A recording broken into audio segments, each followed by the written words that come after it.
Good evening, this is Rashad Mitchell coming to you live from my YouTube channel as I continue my part series, Understanding Black Music History, Part 294 and Part 295.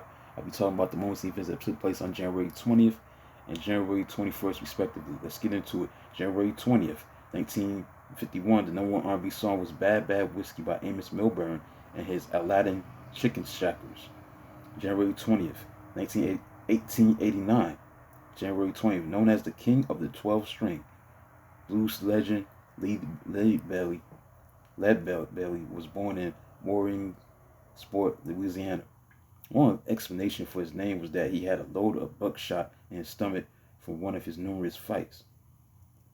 January 20th, 1958, the Chantels' classic Maybe charted, eventually reaching number 15. 1963, on January 20th, Ray Charles performed You Don't Know Me and What I Say on Dinah Shore's NBC TV show. 1968, January 20th, folk musician vocalist Richie Havens performed with the elite of the 60s folk scene that included Bob Dylan, Pete Seeger, Arlo Guthrie, Judy Collins at a Carnegie Hall tribute to Woody Guthrie. 1979, January the 20th. In what would at first glance appear to be a clash of cultures, Bo Diddley performed as the opening act for the eclectic punk rock band The Clash on their debut U.S. tour. 1986, January 20th, Stevie Wonder, the Pointer Sisters, Eddie Murphy, and Bill Cosby performed in concerts to honor the first annual observance of Martin Luther King Jr.'s birthday as a national holiday. 1988, January 20th, the Drifters and the Supremes were inducted into the Rock and Roll Hall of Fame during its third annual ceremony. January 20th, Anita Baker, who had won at least one Grammy in each of the past 5 seasons, was given the Best R&B Vocal Performance Female Award at the 33rd Annual Awards Ceremony at Radio City Music Hall, New York. January 20th, 1993, En Vogue performed at MTV's Rock and Roll Inaugural Ball in Washington, D.C., singing the Star Spangled Banner. And finally, 1994, January 20th, the Pointer Sisters received a star on the Hollywood Walk of Fame and became only the second female group to receive one. The first was the Supremes. Now it's time to get into January 21st, which is today. Now, January 21st, 1967, the number one R&B song was Tell It Like It Is by Aaron Neville. January 21st, 1962, Jackie Wilson performed on Ed Sullivan's Sunday night TV show. He sang My Heart Belongs to Only You.